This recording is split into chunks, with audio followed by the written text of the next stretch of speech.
એક અધિકારી કારણ કે એવા સર્વોચ્ચ પદ ઉપર રહ્યા પછી એની માયાજાળ જ એટલી બધી છે. અમારા કુલપતિઓને પણ આ સમસ્યા છે. આ એકલા અધિકારી તમારા પૂરતી નથી કે કુલપતિ થયા પછી ભણાવવા જ ક્લાસમાં ન જાય અને એને ગૌરવ અનુભવે છે. આ કેટલો બધો મોટો ભ્રમ છે અને એની પીડા હું દરરોજ મહારાજને કહું છું કે મહારાજ આ બુદ્ધિ આ બધા લોકોને આપવી જોઈએ ને. મહારાજને આપણું કામ છે સતત પ્રાર્થના કરવી જોઈએ. શું કરતો રહેવું કે તમને આવા ગુરુકુળની અંદર પ્રવેશ મળ્યો છે જ્યાં દરરોજનું વાતાવરણ એ દેવી સંપદા વાળું વાતાવરણ છે અને માનો કે નાની મોટી આસુરી સંપદા કોલેજમાં ગયા પછી આવ્યા પછી અહીંયા આવ્યા પછી પાછી ભાગી જાય. કારણ કે એવી વ્યવસ્થા ત્યારે જ રહી શકે કે દેવી સંપદા ન હોય. મન અને બુદ્ધિ અને અહંકાર આ ત્રણેય અપરા પ્રકૃતિના ભાગ છે. અંતઃકરણની અંદર જ્યારે વાત આવે સારી વાત ન હોય તો એ સ્થાન કાયમ માટેનું ગ્રહણ કરે અને એ આસુરી સંપદા છે એ માણસના પતન માટેનું કારણ બની જાય. આજે તો અષાઢી આપણા હિન્દુ શાસ્ત્રમાં તો અષાઢી બીજનું બહુ મોટું મહત્વ છે. કચ્છી લોકો એ આજે એનું એક નવું વર્ષ એક પ્રદેશનું એ આખું ઉજવી રહ્યા છે અને હિન્દુ શાસ્ત્રમાં બહુ જ અતિ પવિત્ર દિવસ એ અષાઢી બીજ હોય છે. આમ તો ગુપ્ત નવરાત્રિની પણ આ શરૂઆત ગઈકાલથી થઈ અને આજે બીજો દિવસ આપણા શાસ્ત્રો પ્રમાણે જેને માં શક્તિની ઉપાસના કરવી છે એ આ સમયની અંદર કરી શકે છે.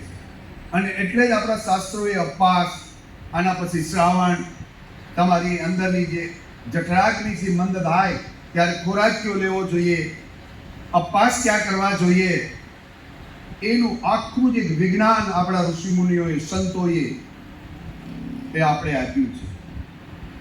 આજના દિવસે ગયા વર્ષે પણ મારે આવીને 3-4 દિવસ જ થયા હતા અને સ્વામીજીએ કીધું કે ગુરુકુળમાં આવવું પડશે. અમારા રાજેશભાઈ તો એ નવા આ કે ને આ જગતના નવા એ મુનિ છે અમારા, કે આવી જાજો કાલ જ કે આગલા દિવસે જ કહેવાનું એનું ક્રમ છે કે આગલા દિવસે કહેવાનું. તોય મેં કીધું કે કાંઈ વાંધો નહીં આપણે ભલે જવાનું છે અષાઢી. ના આવું જ કેવું સંતોએ આ જ કસોટી છે. ચાણક્યે એવું કીધું છે કે પોતાના આત્મજનોની સમયે સમયે કસોટી કરવી. હું તમને પણ મારા વિદ્યાર્થીને કહું છું કે કોઈ બહુ મીઠી વાતો કરે તો સાવચેત થઈ જજો. અતિ મીઠી વાતો છે એ વાસ્તવમાં થઈ શકે નહીં. કડવું બોલવા વાળો માણસ છે એ તમારા હિતનું એ સતત વિચારી રહ્યો છે. થોડું ઘણું બોલી બોલું મારા કરતા એનો અવાજ વધુ. અને નાની મોટી પીડા થાય તો શરીરની છે, જીવની નથી. એ પીડા તો દોડ તો આવવું પડે અને જે દોડીને કરી શકે છે એ જ પરફોર્મ કરે છે. અને આ દુનિયા કોનો સ્વીકાર કરે છે? જે પરફોર્મ કરે એનો. હા સાહેબ કે મારે તો અને ખોટું માણસ કેવું બોલે, મોટો અધિકારી વધુ ખોટું બોલે. એટલે અમે લોકો ખોટું બોલે એને સાચું માને લોકો. આ આખી કળિયુગની નિશાની છે. શું? નાનો માણસ ઓછું ખોટું બોલે અને એનું કોઈ માને નહીં, સાચું બોલે તોય. અને મોટો માણસ વધુ ખોટું બોલે અને એનું લોકો સાંભળીને એમ કે ના બરોબર હશે ત્યાં જવાનું હોય સાહેબ. પણ આપણા સંતો, આપણા ધર્મો, આપણા શાસ્ત્રો આ બાબતની રખેવાળી કોઈએ કરવી પડે એક સૈનિક તરીકે.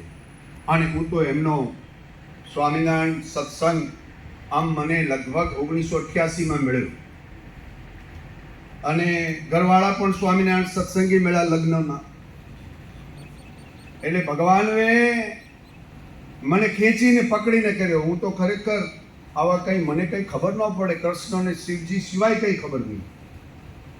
પણ ધીરે ધીરે ધીરે ધીરે પૂજાપાઠ કરતો થયો અને એનો પ્રભાવ ખબર પડતો ગયો. તો ડગલે ને પગલે મહારાજ મહારાજ અને મહારાજ, આ જ વાત તમારે કરવાની. હું વડતાલ જાઉં જ્ઞાનબાગમાં તો ડગલે પગલે મહારાજ ત્યાં હાલતા હતા, એ જ પગલે હું ચાલું. અને શું બોલાવો? ઝાડની અંદરથી બધામાંથી શોધું, મહારાજ મહારાજ મહારાજ ક્યાં છો? અને જેની એની તલ પાપડતા છે એને મહારાજ એને ચમત્કાર બતાવી દે છે. આ હું તમને બધાને કહું છું. ક્યારેક ક્યારેક એવું થાય કે એવડો માણસ પણ અંધશ્રદ્ધામાં માનતો હશે. હું શ્રદ્ધામાં તીવ્ર દ્રઢ નિશ્ચય થઈને માનું છું, એટલે તમને એવું લાગે. તો વારંવાર આવું મારા જીવનની ઘટનાઓ છે, માની એ ઘટના કહું મોટી, એટલે તમને ખબર પડશે કે હું ડીન હતો સૌરાષ્ટ્ર યુનિવર્સિટીનો 2014માં. ભગવાને મારા ઉપર અપાર કૃપા કરી છે. તો હું નાની ઉંમરે એક પછી બેકાર રહ્યા વગરનો પ્રોફેસર થયો. અને એ પ્રોફેસર કોલેજમાં જ આવવો જોઈએ, એને બદલે યુનિવર્સિટીમાં થયો. 87-88 એક વર્ષ.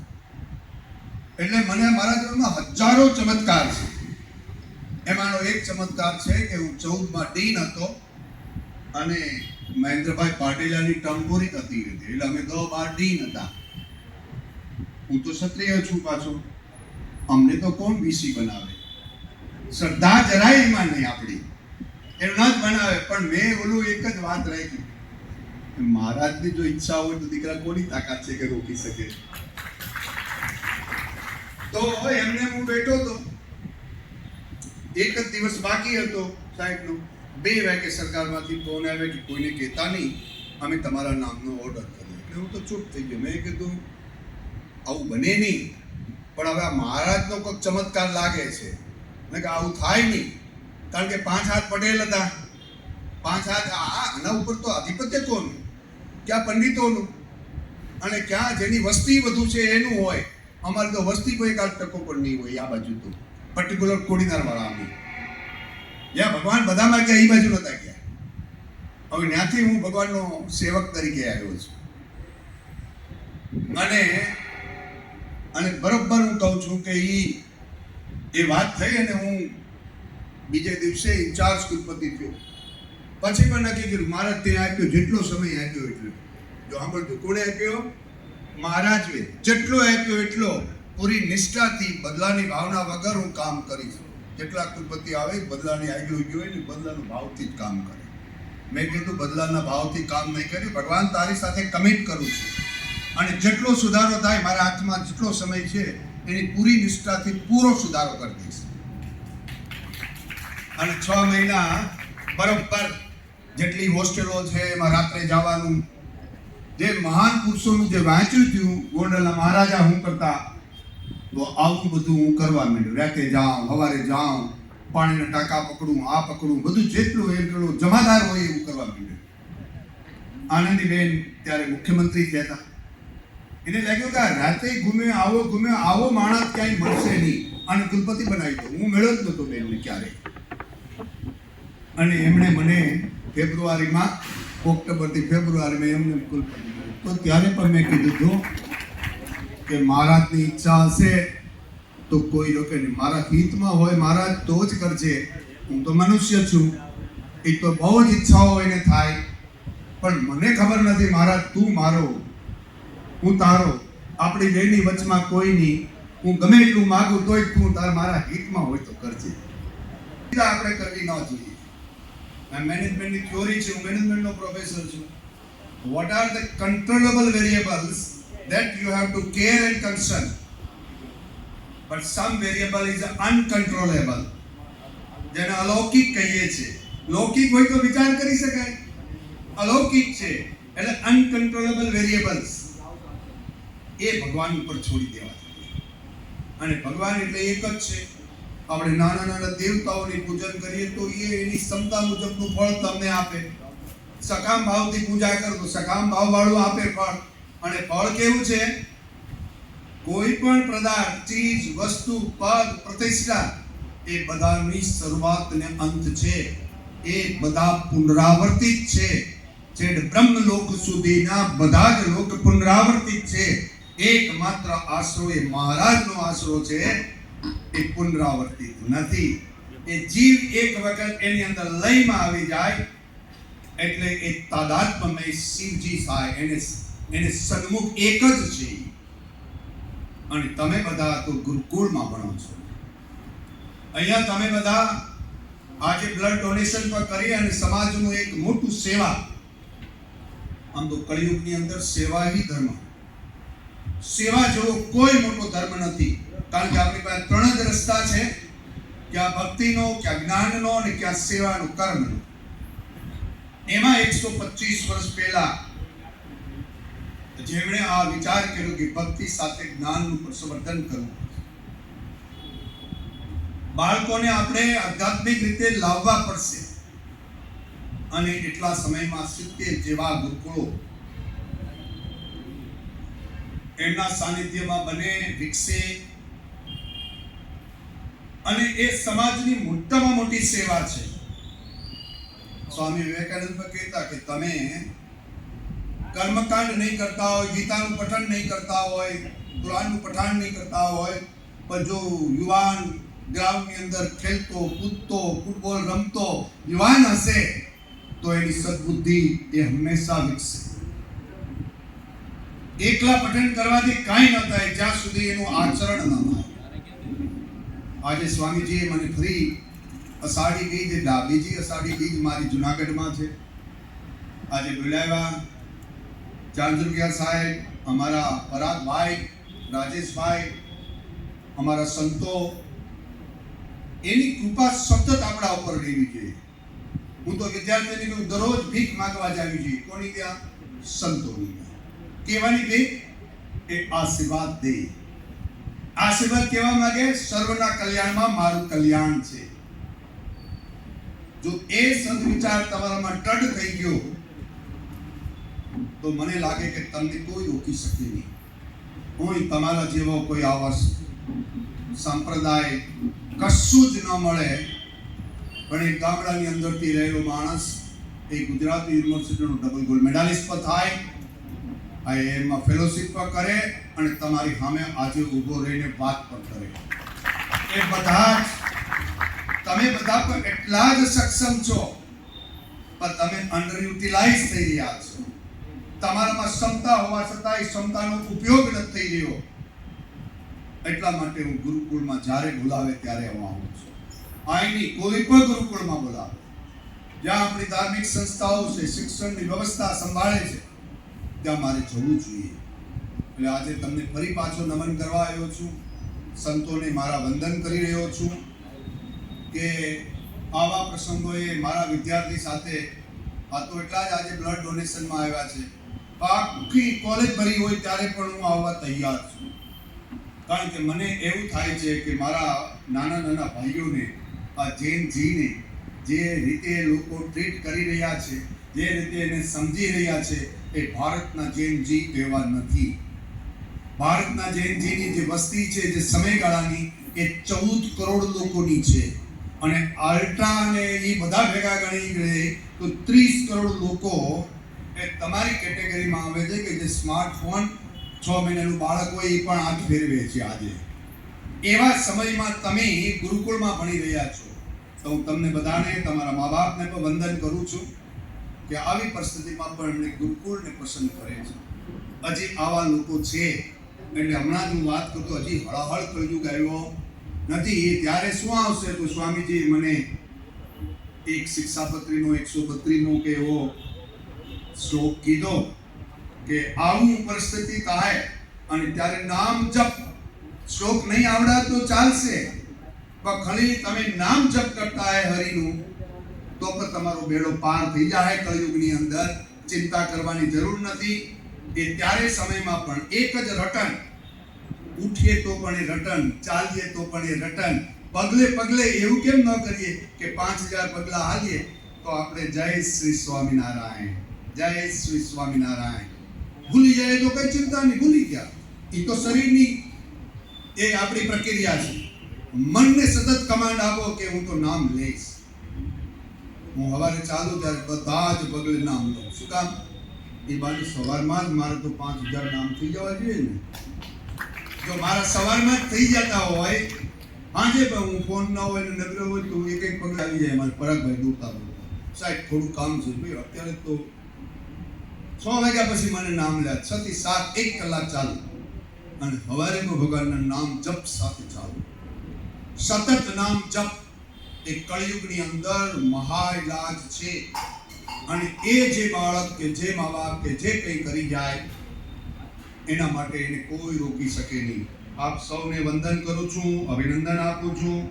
આ 150મી જે આપણી જન્મ જયંતિ નિમિત્તે રક્તદાન કેમ્પ છે, કેટલા વર્ષો પહેલાનું એમનું સ્વપ્ન એ તમે અત્યારે સાકાર કરી રહ્યા છે. આપણે બધાને સંતો એ માટે નિમિત્ત બની રહ્યા છે. આ નિમિત્ત બનવાનું ભગવાનની કૃપા હોય તો જ નિમિત્ત બની શકાય. એ તમને ખબર નહીં હોય. નિમિત્ત ક્યારે બની શકે માણસ સારા કોઝ માટે? અપાર એની કૃપા હોય તો એ પોતાના માણસોને જોડે છે. અને જોડવું એ જ યોગ. અને યોગ છે એટલે એ જ વહન કરે છે. આપણે એવું મનમાં માની રહ્યા છે કે હું કપડાં પહેરું, હું સાંભળું, હું કરું. આ હું છે એમાંથી જરા વેલા મુક્ત થાય, કારણ કે એ માયા છે. માયાનું સ્વરૂપ એ છે. માયાના સ્વરૂપની અંદર એને પૂજા કરવાની જરૂર છે. એને મા લક્ષ્મી સમજીને એને પૂજા કરવાની જરૂર છે. જો એ આપણે કરશું તો મને લાગે કે ભારતને એટલે જ કહે છે કે ભારત એ વિશ્વગુરુ થઈ શકે એવી ક્ષમતાવાળો દેશ છે. એનો યુવાન હજી પણ અડીખમ છે. અને આજે 65% 80 કરોડ લોકો ભારતના યુવાન છે. એમાંના તમે છો. એટલે ભારતને કોઈ રોકી શકે એવી સ્થિતિ નથી. આપણે આપણી અંદરની ખેંચતાણમાં આપણું પતન એ 12મી સદીથી 19મી સદી સુધી થયું. એને સુધારવાનો સમય આવી ગયો છે. અને એ માટે અત્યારે તો ગુજરાતના પનોતા પુત્ર આપણા યશસ્વી વડાપ્રધાન તમારી મારી ચિંતા કરે છે. અને એવી ચિંતા કરે છે કે આ યુવાનોને જોડવા. નાના દેશ આપણે આજુબાજુમાં છે, લંકા, બાંગ્લાદેશ, નેપાળ, જ્યાં જેનજીએ સરકારો ઉથલાઈ નાખી. હવે જેનજી આવે એની જ પાસે ઉથલાવે છે. તમે સમજી લો કે આની અંદર તો ધૈર્ય સાથે યુવાનોએ યુવાનીને ટકાવી અને રાષ્ટ્ર માટે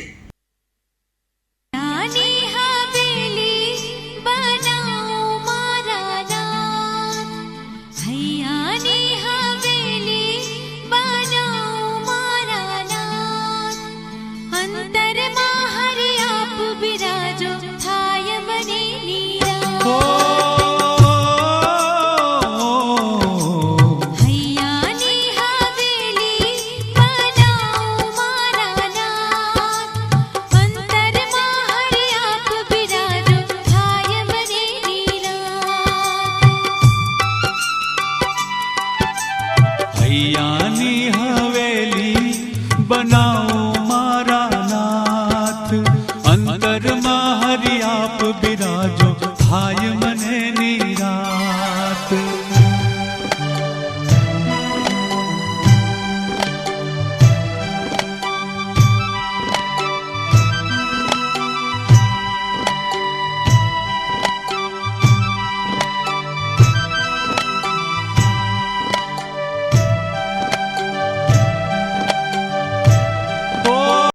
આપણા જૂનાગઢમાં નરસિંહ મહેતા યુનિવર્સિટીના કુલપતિ શ્રી ચૌહાણ સાહેબ, શ્રી જાંજોકિયા સાહેબ, દેવાણી સાહેબ, અન્ય મહાનુભાવો અને સર્વે લગભગ આપણી જ કોલેજના બધા વિદ્યાર્થીઓ છે. વૈજ્ઞાનિકોએ જે સંશોધન એવું નથી કર્યું કે જેનાથી કોઈ લોહી બની શકે. એ તો કુદરત બનાવે છે. એવું લોહી જેને સશક્ત છે, સારું છે, એ આપતા હોય બીજાને કામ.